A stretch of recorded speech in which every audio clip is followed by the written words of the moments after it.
சிலர் இந்த வாழ்க்கையின் கடைசி நாள் வரைக்கும் சாகிற வரைக்கும் இந்த வாழ்க்கையின் பர்பஸ் என்ன அப்படின்ற ஒரு விஷயத்த, வாழ்க்கையின் அர்த்தம் என்ன, இந்த 1000 காலம் உள்ள சகா வரம் பெற்று வந்த மாதிரி தான் சில பேர் வாழ்றது.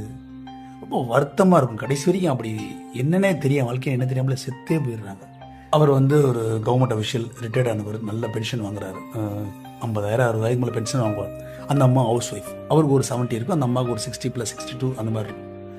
2-3 பசங்க, பொம்பளை பிள்ளைங்க பசங்க 2-3 பேர் வச்சுங்களேன். எல்லாரும் வெளிநாட்டில் செட்டில்டு, அதர் ஸ்டேட்டில் நல்ல கவர்மெண்ட் இதில் பேங்க்கில் அப்படி வெல் செட்டில்டு, பேரம்பேத்தி எல்லாம் நல்லா இருக்காங்க. இவங்களும் இங்கே ஊரில் சொந்த வீடு இருக்குது. 2 பேருக்கு எல்லா நோயும் இருக்குது. டயபெட்டிஸ், கார்டியாக் ப்ராப்ளம் எல்லா நோயும் இருக்குது. மூட்டு வியாதி அது எல்லாமே இருக்குது. கொடுத்து வாழணுன்ற அது எண்ணம் வரவே வராதுங்க.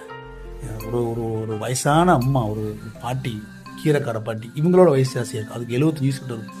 அது இங்கேருந்தோ அந்த அம்மா கீரை தக்காளி களி இந்த மாதிரி கொஞ்சம் கொய்யாப்பழம் எல்லாம் கொஞ்சம் எடுத்துகிட்டு வரும். வந்துட்டு ஐயா அம்மா இருக்கீங்களா அப்படின்னு அது அது வர்றதே, அது என்ன சொல்கிறது, அது வர்றதே ஒரு இனிமையாக நீங்கள் பார்க்கணும்.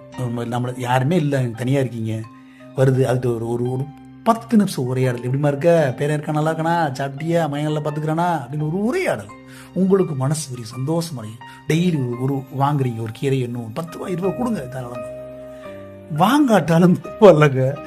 அந்த வயசான அம்மாவை அவதூறா பேசுறது, திருட்டு பொம்பளை, கொள்ளை அடிக்கிறா, மோசமானவன் எல்லாம் அவங்க என்ன 10 ரூபா பாவம். அது வயசானதுல கஷ்டப்படுது. நீங்க நல்லா இருக்கிறீங்க, கொடுங்களேன்.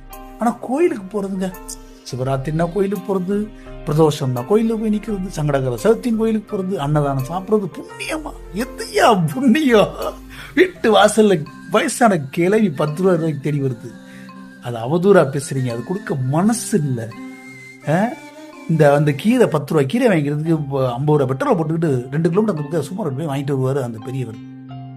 என்ன கொண்டு போற நீங்க? ரொம்ப வருத்தங்க. அந்த மாதிரி மனிதர்களை பார்க்கும்போது ரொம்ப வருத்தமா இருக்குது. கொடுக்கணுன்ற மனசு இல்லை. நீ பேசு, அந்த கிழவிகிட்ட பேசுங்க, அந்த நம்ம சந்தோஷப்படும். ஏதோ ஒரு பேசுங்க. தீபாவளிக்கு ஒரு புடவை வாங்கி கொடுங்க, முஸ்லீம் அந்த ரம்ஜானுக்கு புடவை வாங்கி கொடுங்க, கிறிஸ்டின் அந்த கிறிஸ்துமஸுக்கு புடவை வாங்கி கொடுங்க. அந்த பொம்பளைங்க சந்தோஷம் அடையும். ஒரு பாண்டு வரும். உங்களுக்கு மனசு வரையும். உங்களோட நோய் கட்டுக்குள்ள இருக்கும். நோய் பெருசாகாது.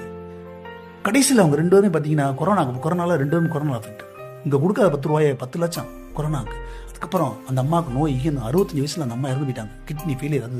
அவர் அதுக்கப்புறம் அந்த 5 வருஷத்துல 2 பேரும் கிட்டத்தட்ட மருத்துவத்தில் பார்த்தீங்கன்னா எனக்கு தெரிஞ்சு 25 லட்ச ரூபா செலவழிச்சிருப்பாங்க. இந்த 10 ரூபாய்க்கு அந்த கிளவி கொடுக்க மனசு இல்லாமல் என்னங்க வாழ்க்கை, என்ன கொண்டு போகும்? கொடுங்க. மனசு வெறியட்டும். சந்தோஷமா இருக்கும். போற வரைக்கும் நிம்மதியா இருக்கும். நல்ல சிந்தனைகளை விதைப்போம், நம்பிக்கை வளர்ப்போம். நன்றி.